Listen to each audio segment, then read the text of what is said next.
recording. All right, hi everyone. Thank you so much for making time on this Friday night. And in Hoi An here, we just had like a beautiful rain. It comes with thunderstorm and stuff, but it was like so needed. It's been really, really hot in Hoi An where I am now. And tonight I would like to invite KHÁCH, an expressive art therapist, a Vietnamese American expressive art therapist who's living in the US and working with and having her practice in expressive art therapy as well as psychotherapy. So I like to have a conversations with you, and I'm so happy that I found you, which doesn't happen every day, you know, to find Vietnamese art therapists or expressive art therapists. So would you like to say hi to people in our Zoom chat and also people who are watching the replay? Yeah, thank you, Lynn. Like I am so happy. I think we were meant to meet each other and to kind of share and having these conversations. And I'll speak a little bit Vietnamese, you know, just to start. That's awesome. Mời chị giới thiệu về bản thân ạ. Nói một chút thôi. Tên của mình là Hà. Hôm nay mình rất hân hạnh với lại vui vẻ để có opportunity to nói chuyện với tất cả, including em của mình ở trên đây nữa. So hi. Oh, love you guys. Look at you. Chào các con. Hôm nay thì có cả gia đình của chị Hà đúng không? Mọi người ở Việt Nam hả chị? Yeah, đây là em trai của mình với lại mấy cái cháu. Mình rất là mừng tại vì hôm nay có dịp để cho em của mình hiểu là cái việc làm của mình về art therapy, về expressive therapy là cái gì. Tại vì mình cũng làm cái việc. Vâng, chị nói tiếp đi ạ. Yeah. Nhưng mà như mình khó mà cách nghĩa cho tiếng Việt cho gia đình mình hiểu là ok, cái việc của mình là cái gì, mình đi học về cái gì. So this is a wonder, and xin lỗi mình không có nói thêm nhiều mà tiếng Việt về cái. So we'll speak in English because that will just make the process a little easier. So I'll introduce myself. I've been doing this work, expressive art therapy, as well as art therapy and psychotherapy for the past 20 years with immigrants and refugees, mainly Vietnamese, Cambodian, Chinese, and other immigrants that comes into this country in the US. I've been here since I was younger, since I was 7. So, you know, coming back into work and coming here, it was just an incredible journey to get to this country and to see, you know, my aunt who kind of helped raise me here, what a challenge that was. So that was my motivation for wanting to work with the communities here and in supporting people so that they can make a life, because our vision of what life like in America is not as we imagine. So it's more challenging and it's more of a struggle than we think it is to make a life here. In regards to what is art therapy and expressive therapy, what are the differences? Some of the differences, so when we talk about art therapy, we're talking specifically about using the visual arts. So whether you are using drawing, you're using painting, you're using clay work, so pottery, maybe sculptural, you know, found objects or other materials. So you're using your hand and you're working with whether it's a dry medium, which is like drawing, markers, pencil, things like that, or painting, which you're using, you know, acrylic, watercolor. Now, what's different when it comes to expressive arts therapy is expressive art therapy really opens up more to the use of our body and dance. So it's dance movement that are incorporated into it. There's music therapy where you use music as a form of expression. as well as meditation, as well as maybe video photography, like using video, making filmmaking, that's a part of it, as well as like psychodrama. Mm. It's like you're acting out, whether it's improvisation or it's like you're doing a play. So that's, and then psychotherapy is talk therapy. Right. Right. So that's briefly sort of the differences between the different modalities. Yeah, that's beautiful, beautiful, beautiful definitions. I'm glad that you made it really clear and easy for, I guess, for a lot of people here who do not come from mental health practices could understand the kind of the nuances, similarities, and also differences between art therapy and expressive arts therapy. And I guess in Vietnam, because these fields are so new, right? Even psychotherapy itself is really new. It's not always like the first resort that people seek for. People who need to seek help comes to when it comes to mental health. And yeah, because of that, there's I think there's not enough understanding of the differences between art therapy or music therapy or expressive arts therapy. So from my experience, when I share with people that I work as an art therapist, and people would think that, oh, so you also use your music and drama and movement, dance and movement in your session, right? And I would not say that I don't. Sometimes I play music if the client asks me to, or sometimes I also sit and breathe with people and meditate together, but I'm not trained as an expressive arts therapy. I'm trained as an art therapist. And I would not know how to use like interventions, right? I can invite people to do a bunch of stuff, but I don't know how to intervene professionally as an expressive arts therapist. Yeah, because within my training, it was art therapy and what we call creativity development. And to me, you know, through the training, we had some exposure to music therapy, to a lot of dance movement, psychodrama. But through the years, so I've been doing this for 20 years. So through the years for me is really applying, like Lynn, what you're saying, it's depending on that what the individual is drawn to. And I think it's important to really pay attention to what that person is naturally respond to, Right. and work on that. And so through the years of sort of developing and incorporating different practices, particularly movement, and music and singing into it, you know, cultures we love to sing, so we're bringing in the voice, and voice is such a powerful thing to develop. It is, right? it is. Yeah, I could not agree more. Singing itself, it helps to release like tension that we may not even know we have, that we hold in our body. So whether it's thoughts that we don't know how to express or know whether we should express, or feelings we have, it's all held in our body. And so when we work with the movement, it helps releasing some of that. And then the voice. So building the voice is like, then you're creating voice, literally, but also just like emotionally, you're creating voice for your emotions and for your thoughts through singing, through dance, which a lot, because when it comes to art therapy itself, a lot of people would come in and say, I don't draw, I don't paint, I don't know how to do art. But when you share, okay, it's not about how you draw a picture, but it's whatever you express through it. So there's no judgment that's involved in it. When you're also introducing like naturally embroidery, for example, right?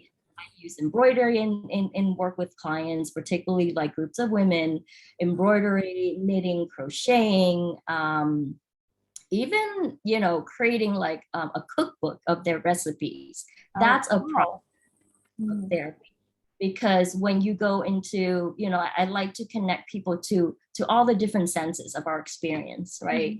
What we hear, what we feel, what we taste, what we smell, all that matters, because all that holds memories, all that holds various emotions, experiences, relationship, you know, with our family, with our friends, with you know, anybody we interact with. Everybody can connect to food. So when you bring that in and using that as a process, so you're not saying, oh, you know, write out the recipe for me, but you're creating imagery of this dish, and or you create like a clay piece of like, you know, what is pho look like in a clay bowl, and through the process of creating all the little parts that makes up a meal, that's where the therapy exists. Right. Yeah, I'm so glad that you're talking about, you're touching so many topics, so many things I want to ask you. You mentioned how, I guess, like trauma, right, lives in our body, how trauma is yeah, in our body, not just in our cognition. And yeah, the past month, I've been actively talking about trauma because I think it's something that's so important. And I feel like it's not talked about enough in Vietnam, and it's still fairly new, right? It's been just talked about kind of a few decades ago. Even the word traumas, it was used in medical field often, but not really in psychology field, right? And so you're talking about the relationship between trauma and the body, and also how expressive arts can help with that. So yeah, would you like to maybe elaborate more? Sure. Yeah, I mean, I am so grateful for this opportunity now, because, you know, recently we've been talking about, oh, how have things have changed in Vietnam? Like, has mental health have changed? Have self-care changed? How do people talk about therapy? And then 2 days later, I heard from you. So I think it's all a sign. So this is, and trauma itself, a lot of, including myself, you know, a lot of people coming from Vietnam, coming from Cambodia, Thailand, other countries. And when they come here, you know, usually it's stress that will trigger like our experiences of trauma, or even like people don't really recognize that, oh, you know, because I experienced war, I witnessed certain including as far as like genocides, or just witness like, you know, my family violence, or witness, you know, people just dying on the street, or whatever the witness have happened, or it could be where something personally happening to you, and and our body, mind, brain natural reaction in some ways to protect us, to not let us experience it, or feel it, or remember it. So it gets blocked out, right? But then when there's stressors that happen, so like coming to a new country, stress of finance, stress of creating a life, like all of that then triggers all of a sudden, why am I all of a sudden can't sleep? Why am I having nightmares? Why am I feeling nervous or scared when I hear certain sound? Why is my body gets tightened, or why is my heart racing in situations? So those are all signs in our body that's telling us of what our body had experienced before. And it could be years before. It could even be when you were younger. But the body still holds all those experiences and all those memories. And so in moments of stress, in moments of and a lot of time is stress. And I don't, you know, I don't want to just say stress, because stress could mean a lot of things, but in time of sadness, in time of extreme worries, in time of just illnesses in family or in yourself, you know, in moments like that is when our mind and our I'm not sure what the word, but it weakens, right? And so in that time is when things can surface, can come out, because whether we know it or not, we try to control a lot of what comes out of us, right? Yeah, I'm so glad that you're talking. You're also talking from, you know, your lived experiences, and I just want to take a moment for all of us here in this Zoom call to just like take it in and see. Trauma is a very heavy topic, so just like check in with yourself, see how is it landing on you, right? And yeah, just take a moment. And I want to honor your journey as well. Yeah, you started your journey when you were 7 years old, or maybe even before that already. Yeah, it can be a lot. Okay, so since you're talking about, how we hold on to the trauma, how we hold on to, all the terror and fear and anxiety that we experience, right? And sometimes we don't have an outlet for it. Sometimes we don't have a caretaker who's like available or who's present enough to be attuned with us and help us to regulate the stress or the anxiety that we experience. And I'm kind of, when I go back to Vietnam and I notice with the trauma informed knowledge that I gained from the US, it's just surprised me how people just think that, oh, children are very resilient and children will forget and children they don't know, they don't know cognitively. But like you said, the body and the mind are so wise, like we just take it all in, right? And so now I would like to ask you maybe more about a little bit of your own journey. What was your favorite expressive arts form? And how did you notice, or what was your healing journey like? I'm sure you have a long one. Thank you for the question. Yeah, I was actually thinking about that this morning as I'm kind of thinking about our talk today. And yeah, like how I remember, I remember when we first came to this country, I remember I used to draw our home in Vietnam a lot. Like I would draw all the time, like just making drawings of it and it would just like naturally, I wasn't consciously saying I'm gonna draw, but like I think I was drawing because I didn't want to forget. Because the more time passed as I'm drawing, then I was like, oh, was that really there? Or am I just making it up?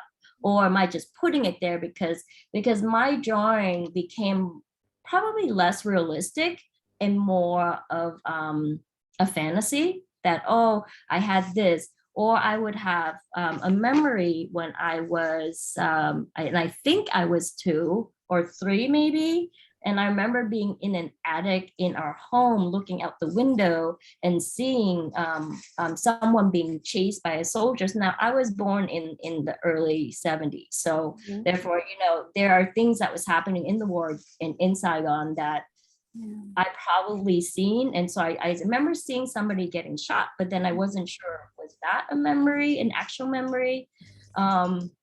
But nevertheless, like it stayed with me, and I can remember what the attic looked like. I can remember like light coming through because we used to hang, our clothes to dry in the attic. And so so all these imagery. And so for me, starting at a very young age, doing drawings as well as journaling. I've always kept a journal since I was probably 11 or 10, where I would write down like just thoughts I was having, or about missing my mom, about missing family, about all sorts of things that I didn't feel like I could talk to anybody about. So I just wrote about it. And so that really stayed with me because as I get older, I really like my process is through writing, whether it's journaling, whether it's poetry, whether it's through, well, I now I'm more still drawing, but more so photography and some painting. But I also have noticed like throughout my journey, because I've always been interested, and it's always very important for me to understand why and who I am the way I am. Like I need to know, okay, where did that come from? Was that from my mom? Was that from my dad? Where did I learn these behaviors? Or why am I reacting a certain way? Or how am I relating to people? And so my journey has always been focused on trying to explore, examine myself, reflect on experiences with relationships with people in my life. And art has always been a part of that, because it's not just me thinking I need to write it out. I need and the amazing things with drawing, or even with photography, because everything that we do, whether we draw, whether we paint, whether we take a photograph, whether we move a certain way, it comes directly from within us. And and when we're open and when we're relaxed and when we trust it, it comes out like so much more like authentically, like this is what's happening right now. Because when we become conscious, then we're blocking it from happening. So whatever comes through my hand onto paper, that's real, like that's the truth, right? Whether I understand it then or not, whether I understand in this moment or not, like that's the truth in this moment right now. And then it provides you like a picture, an experience to reflect on and say, okay, now I sit back, giving some time away, because I like connecting with imagery and writing, because writing is where I sort of process my imagery, and then having it for me to reflect back later, to look at it and say, ah, okay, now I understand, or I see pattern. We all have patterns, right? Of thoughts we have repeatedly, of even words we say repeatedly. Well, that's true with our artwork too. So our imagery, if there's certain symbol, if there's certain things in your drawing that you're seeing. So I see that, and I see the things I write about like repeatedly. And that's just to tell me that it's something I need to pay attention to, because it's going to keep coming up until I speak to it. I don't know if that's kind of my, just a little bit of kind of my personal journey and my creative process. That's beautiful, beautiful. I love how you're just like, you're very open towards different mediums, and you allow yourself to experiment and try different art forms, right? To find the one that help you speak your truth. And that's wonderful. I also love how you're talking about, you're making the connection between how art can help us not just to express, but also to nurture the curiosity. Oh, where is this coming from? Right? And we don't often, I don't think many of us get taught to question, to bring up questions like that about yourself. Oh, where's this from?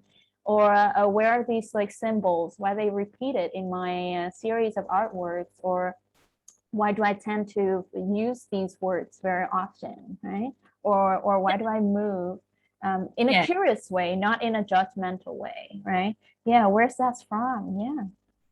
Yeah, I mean, I like, being raised in the US makes a difference in sort of how my mind have developed, and my openness and my freedom, feeling like I can, I know within like Vietnamese culture, a lot of times, like we're not, and I'm seeing, I'm seeing that's changing, and I'm happy to see that. But I was not raised to just talk, to speak up my mind, to share how I feel about anything, particularly when I was younger. Now, I also grew up with an American family who gave me that voice, who gave me that permission to say, and at a younger age, like when I was 9 is when I connected with this family, and who told me, we care about what you think. We like to hear what you think. Your opinions matter. And I think ever since then, it gave me permission, because I had a lot to say. It just, I just wasn't sure I could share it. So since after that, then I just talk and I question, and they were supportive in my development, to think as an individual, in some of that independency.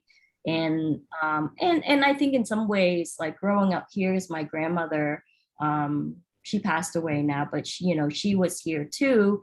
And I remember she used to say to me growing up, like how I don't, like you always have a response to everything. Like everything I say to you, you have a response to, so, but then you accepted that was okay, to have a voice and to have an opinion. Whether she expressed that to my aunts and uncle or not, that's different. But to us growing up here and being raised here, she was an incredibly accepting, and open woman. So I think having various families, particularly I think with my American family too, that allowing me and supporting me to go into art therapy, to go into art, to fine arts. I mean, to connect what are the two most important things to me, which is art and psychology. And so my American mother was the one that told me, oh, why don't you try art therapy? And so she was the one suggested sort of this journey that kind of led to now. Yeah, I'm so grateful for her. Yeah, she kind of created an amazing therapist. Yeah.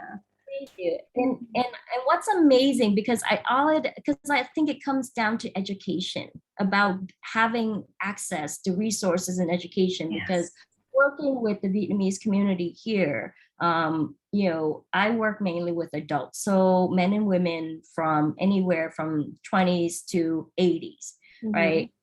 And through the years, over the past 20 years, I have the privilege to see the difference in how people's way of thinking have shifted, where they understand the importance of emotional health, emotional well-being, and actually talking about it as a need, and understand the importance of coming to a space, because I do a lot of group work, to a space where you can share your experiences with other people who understand exactly where you're coming from. And but that seeing that shift is what it's important, that people, particularly women, are becoming more empowered to have a voice, more empowered to share their thoughts and things to their family, whether it creates conflict, but so what, because it needed to be. Otherwise, you know, they just keep experience what they're experiencing. So that's been amazing to watch, but that involves a lot of what we call psychoeducation.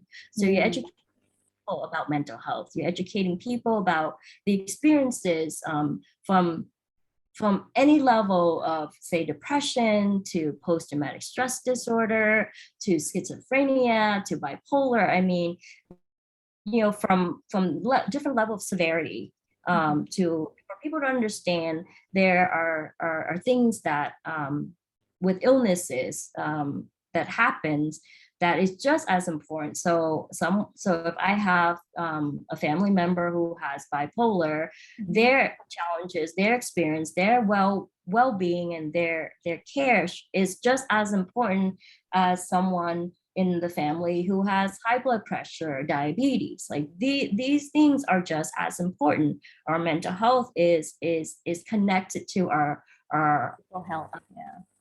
Our whole health. Like we are a whole person, right? Yes. We can't separate us. You can't separate our body from our mind or from our heart or from our spirit. Like we're all connected into one being. And so stressing that is important.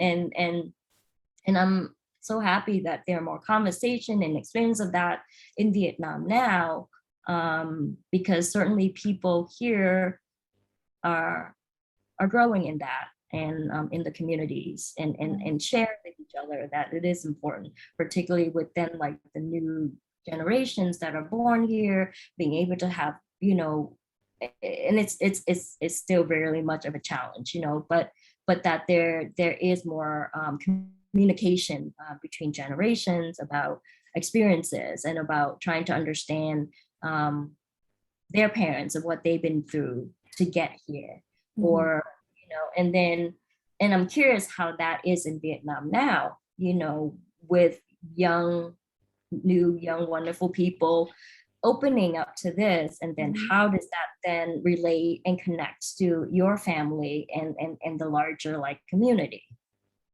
That's a great question, and I really appreciate your curiosity. Well, I guess I can only offer my personal perspective, but well, in January earlier this year, me and another organizations, like a private practice in Ho Chi Minh, we put together our resources, and we created this online summit about mental health to support people during crisis. And it was such a surprising success. We got overall like 3,200 registrations. for our webinars, and that was like, wow, I expected like thousands, but not like 3,000. So I could say that just the number itself reflects like how people, especially young people, are being more and more curious and interested in mental health. And yeah, even like I love the way you say whole health, right? Holistic and whole health, like we're a whole being, and how mental health and physical health are all connected. And we actually had different webinars also comes from the same core values that we believe, mind, body, souls are not separated. And yeah, let's say when I work with you with your mental health, we're also doing positive impacts on your other health as well, your whole health. And so I'm curious also about the populations you're serving, the people you're serving, right? You say that you're working, or you used to work with a lot of immigrants, people from Vietnam, Cambodia, Laos, and other countries as well. So what would you say are some of the struggles, the core struggles that Vietnamese immigrants or immigrants from other countries they're going through? Yeah. And I still work with this communities. I still work with the same organization that I've been working with for the past 20 years. And so a lot of the immigrants and refugees here, what some of the major struggle is as simple as basic needs, right? So shelter, so housing, healthcare, financial, employment, language. So what I've done a lot is working with people in teaching language skill, communication skill, also like acculturation. So it's like understanding the culture here and how do we incorporate our own culture within this culture, because we don't want to forget either one, but in order to function, we need to incorporate somehow. So that on the basis of that, but also trauma, PTSD, or family members having families that have an illness, and so teaching family about their family members' experiences, because that's where a lot of the conflict, the communication, or the miscommunication or misunderstanding happen in family. So that's another area that people face. Also education, I think the education system in the US may be different from other countries. And so when parents send their kids to school, they oftentimes are too busy working, so they can't meet with the teachers for meetings to understand what's going on with the kid. The other part is like they're not getting appropriate like language translation or interpreter for their interaction with their teachers. And so we provide some of that support as well as like psychological testing for kids, because we have when they have kids in school, then they're like, okay, we don't know if because of language she's not responding, or is it something else going on that we're not understanding. So they'll do a lot of psychological testing, but then with that you definitely need an interpreter for very specific detailed questions for testing, right? And so some of that's not accurate. And then there's legal things too that people experience, whether it's divorce, whether it's domestic violence, where then they go into court and not getting appropriate counsel, or just like an interpreter, because even when I've been in court and seeing interpreters provided in court, I could hear, now I'm not a legal advocate, so I can't interpret in court,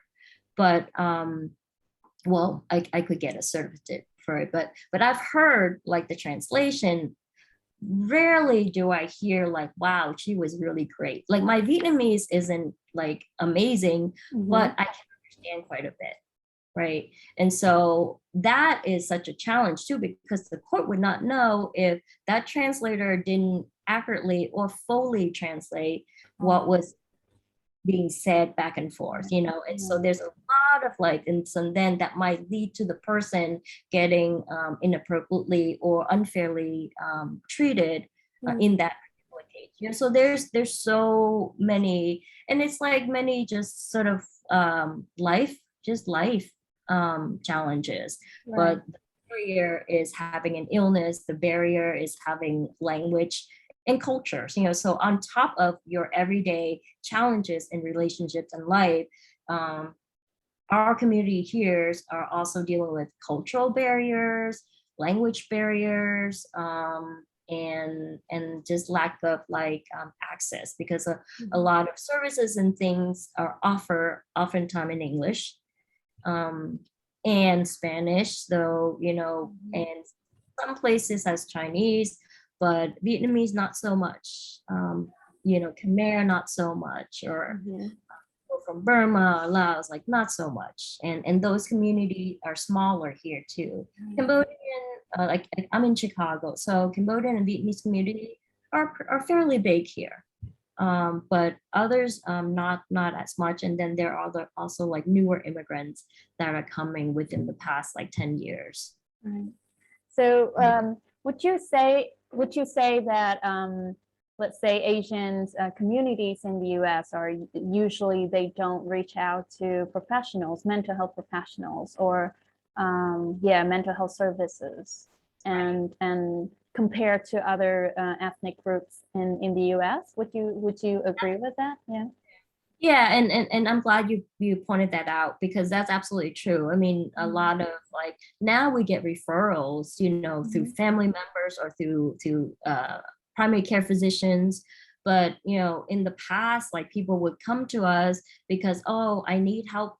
Can you look at this letter for me, or can you help me apply for healthcare, or can you So it's more based on like those immediate needs that people come to us, and then through that and building relationship, then we then see other experience that people are having that are maybe the root of really what having their oftentimes is more of like their physical symptoms.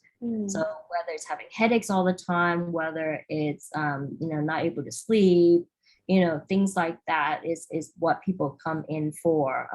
Or in extreme cases where you have somebody call and say, oh my God, my mom has been like this for like months now. We don't know what to do. We've just been keeping her in the house, And so it gets to crisis is when people have come to us for mental health services, or just for help. And I'm curious, like what are the blockages? What are the obstacles between Asian community and mental health services?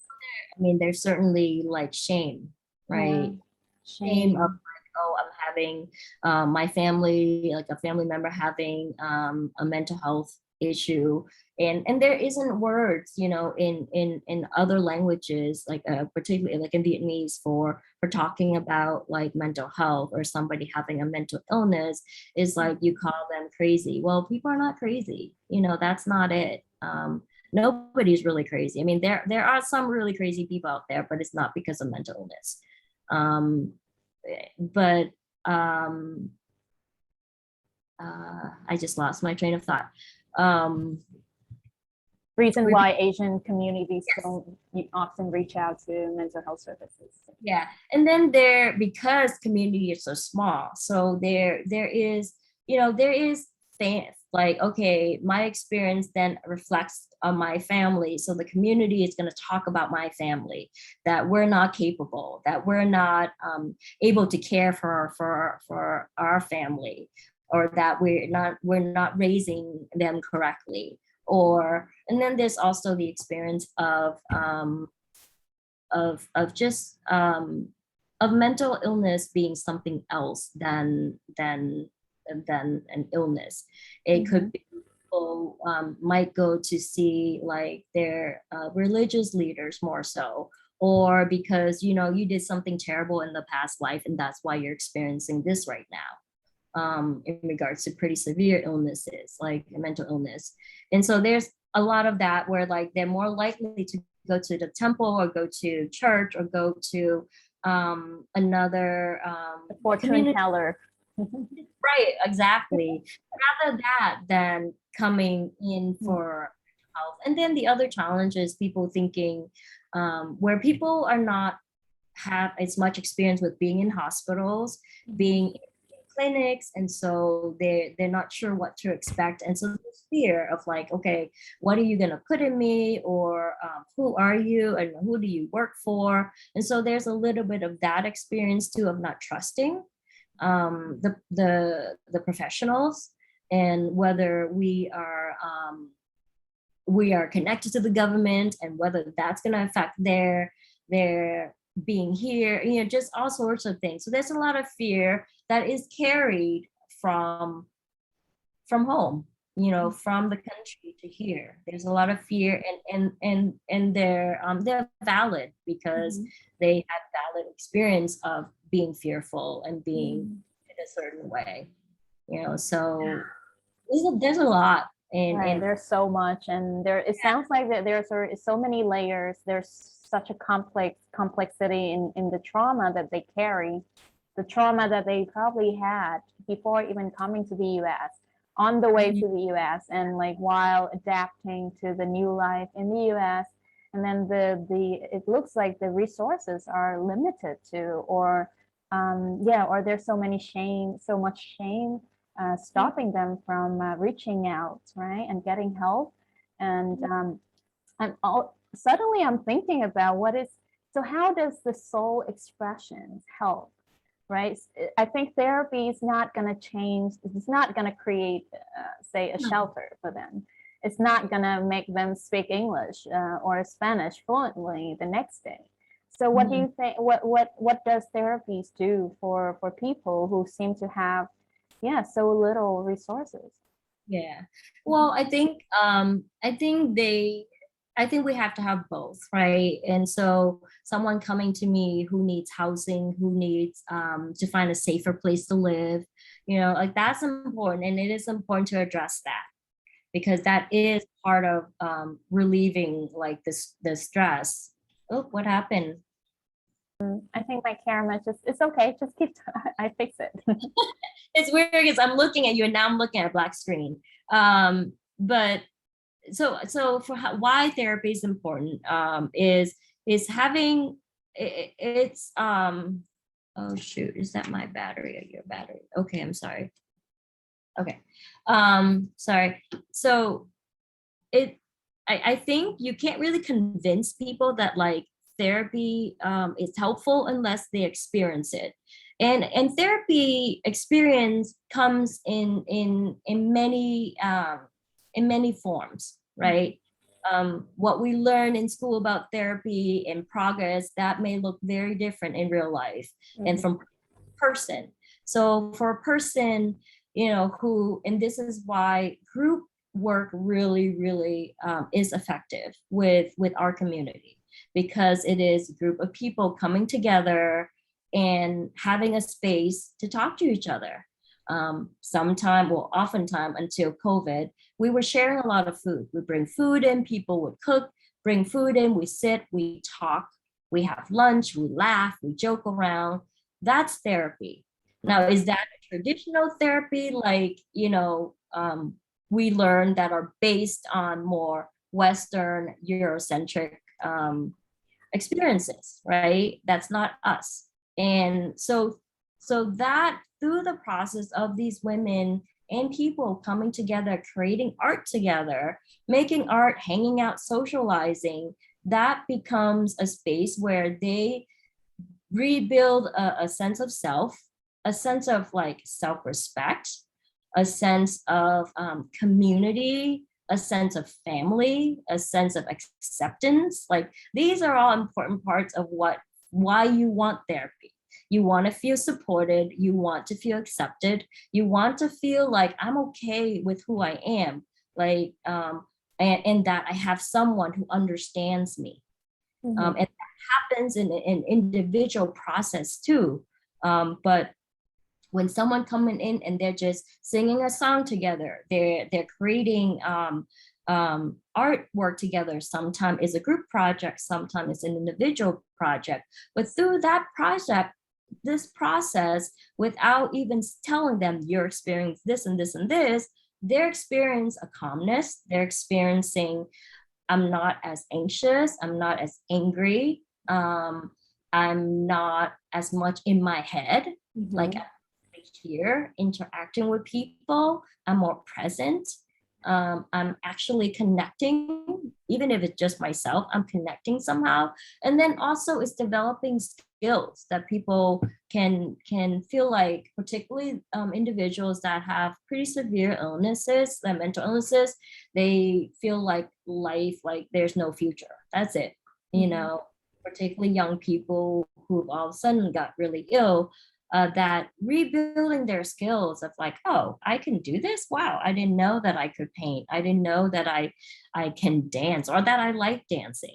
You know, people rediscover like the joy of life, like the joy of just being on earth and existing and finding out like the simple things that makes you happy, because that's the thing that matters, right? That's matters over time. Because if you're searching for a bigger thing that's going to make you happy, you might just be searching and you're not in the moment. So like mindfulness is part of that, right? And how art and other creative art process is helping us being in present in the moment, so that we can experience now of what's happening now, of what are experiencing now, because that's time, and time we can't get back, right? And so that's, I mean, to me, that's all extremely therapeutic. That's therapy.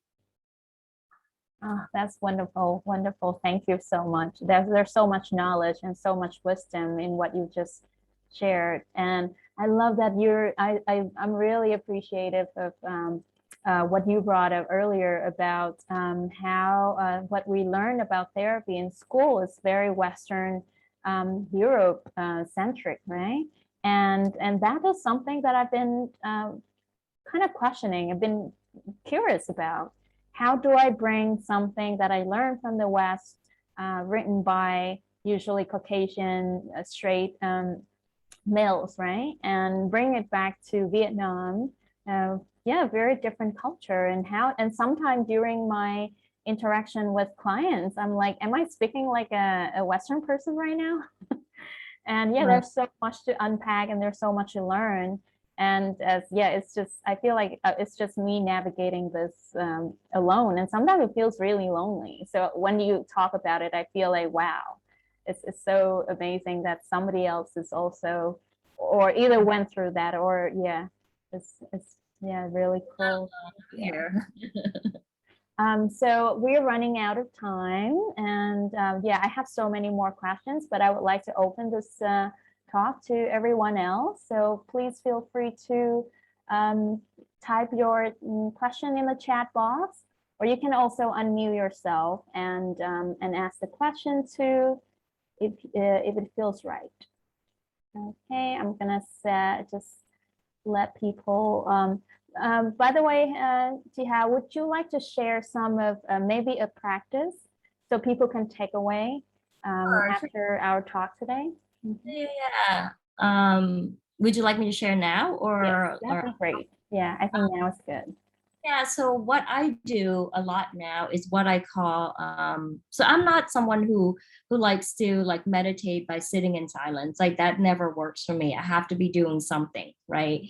And so my journey with, and I'll show you guys, I call it mandala drawing meditation, because I spent probably, I mean, I'm still am like over this past year and a half, like during COVID, being at home. And I use this process to kind of work through my day, because with the work, it's a lot of stress and emotional, and it's very emotional that I take in. And so so what mandala drawings are, they're circular drawings, and I'll show one of my drawing to you, so you can kind of see like it's just a circle drawing on paper, right? And I keep a journal. So this is a journal that somebody made for me, but you know, I've done like different ones through the years, and I incorporate, you know, my writing. So how you do this, and I think it's important to keep a journal where you're practicing it, like whether it's on a daily basis, whether it's on a weekly basis, but you have to, like other muscles, you have to like practice. We have to train like our mind and our experiences to learn how to run with it, you know, like how to speak. And so it's important to have a regular practice, just like meditation. This is a form of meditation. So I use anything that you can make a circle. So it could be like this. It could be, you know, the bottom of your cup, like anything, or CD. And then you trace it on the piece of paper.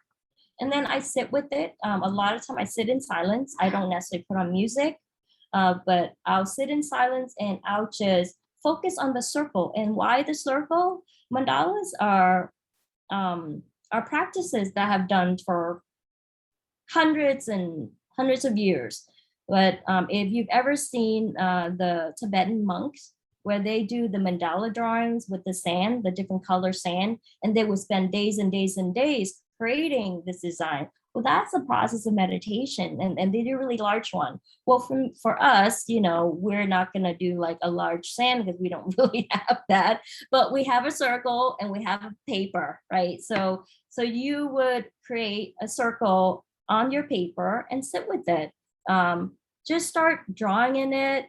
I like using specifically like really fine point markers, so that because the surface is so small and the circle itself focus you inside, right? So inside the mandala is really a reflection of your internal world. And it also helps you to be grounded and centered into this small space. And then just start drawing. You don't worry about what you're drawing. Just start drawing using different like color, whatever color you're drawn to, use it. Whatever lines you feel like making, make it. My process, I would make a line and then I would listen to what that line is telling me to do. So then it might tell me, oh, I want to add like a green line to it now, or I want to make, you know, an oval, or I want to make this shape. And so I just pay attention into that space of what the lines in color are telling me to do, and I respond to it. So I don't necessarily tell my mind to make any particular drawing or use a particular color. I just allow that moment to tell me. And then after that, I might, you know, I'll have words that comes up in my mind. I'll write down. There might be a poem, there might be a song that I hear. So pay attention to like what you're seeing and hearing like during that time, because that's your time. And you don't have to limit it, but if you have to, you can just say, okay, I only have 15 minutes with this circle today. That's fine. Sit with it for 15 minutes, right? Because, you know, a lot of us probably don't have hours and hours of just sitting there. Sometimes I can sit with mine for like hours, right? But also, if you want something else as a stimulation for that experience, add music. Play some music that that you like, you know, their music that you're drawn to, and you're like, I feel like that music is speaking to me right now. I keep listening to that song over and over and over again, right? Play that song over and over and over again and do your drawing and see what comes out of that.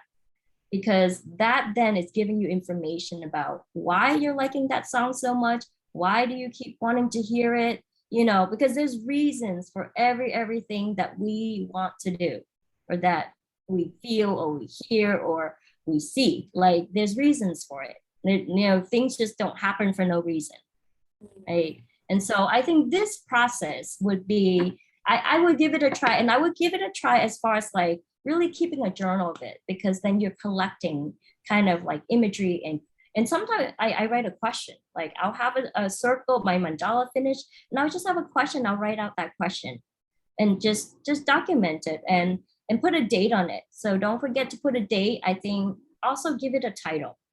I like giving my mandala a title, because then we're using our words to focus on like, okay, what is it about this mandala that I'm focusing on?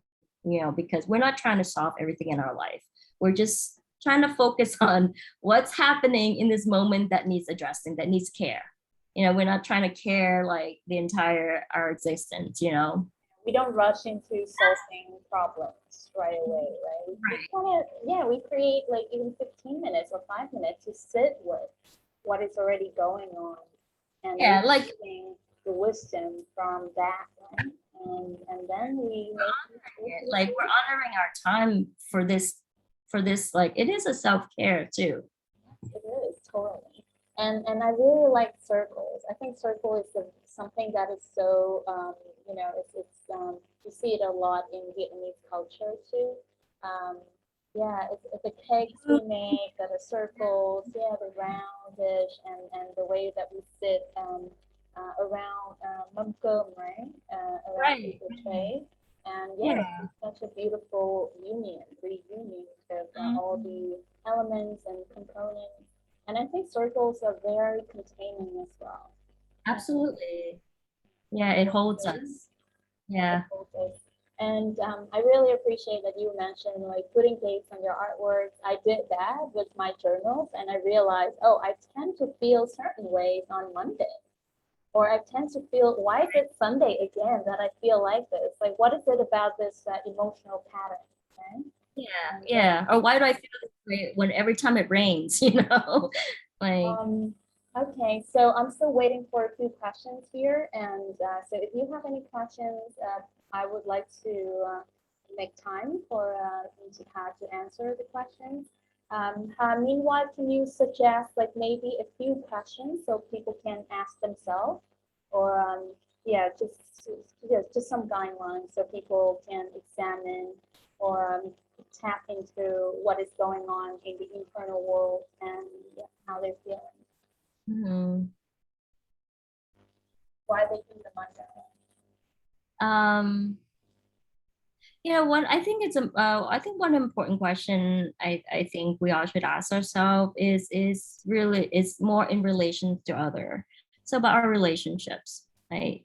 A question of seeing like what are the relationships in my life, like who are the people that I am closest to and who are the people that I'm not, and I think those are important questions to then examine like within yourself first, or in regards to relationship of patterns of people in your life, you know, that you've had this similar relation kind of relationship with, like examine that, like ask those questions.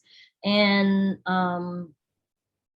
because I think through our relationship is where we are learning about ourselves, because our relationship reflects our experiences and who we are, and why we are a certain way.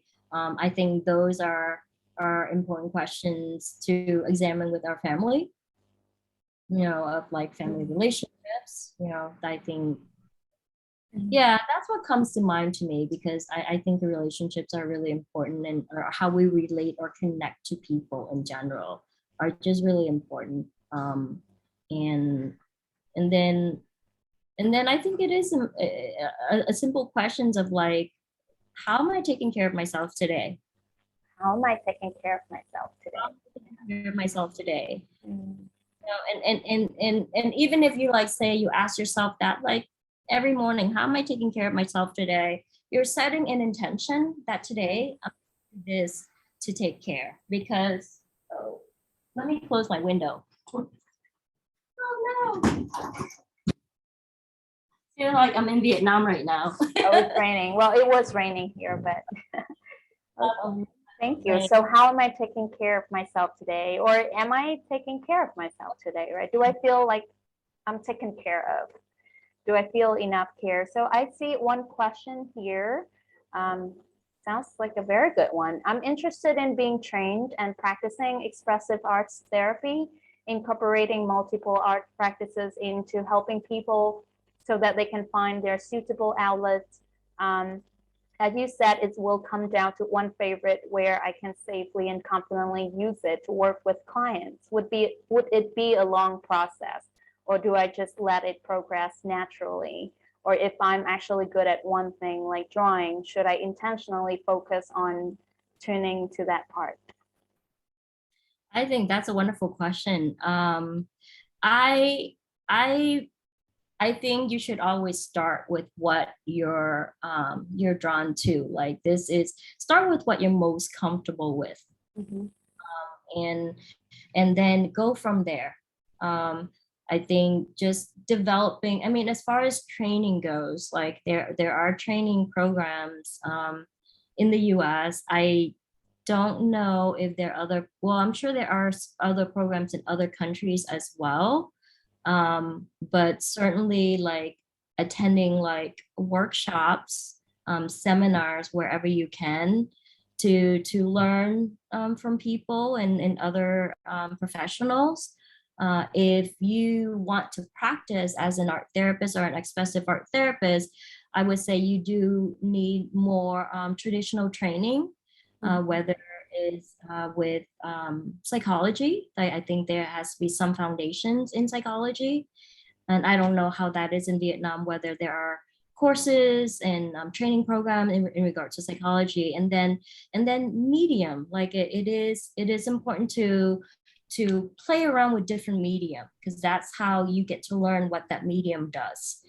Play around with sand, play around with clay, play around with moving and dancing.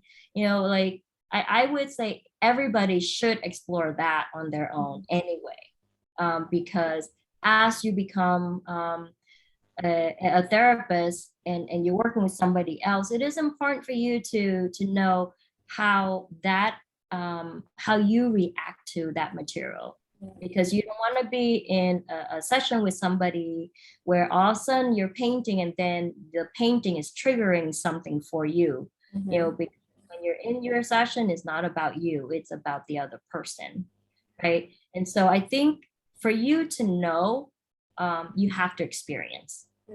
Yes, yes. True. And I want to put it out there, like I would love to provide like workshops. I would love to keep our collaboration going, and because I think that I think this is like my next calling, right? Is I really want to share my experience with people, particularly you guys in Vietnam. Like that's very important to me. And so for me, I'm happy to do some workshop, and Lynn and I can talk about that, and what are some of the things that we can build, because I'd love to build something together with you, so that we can grow. And so yeah, and I can be part of your resource on how you can learn more.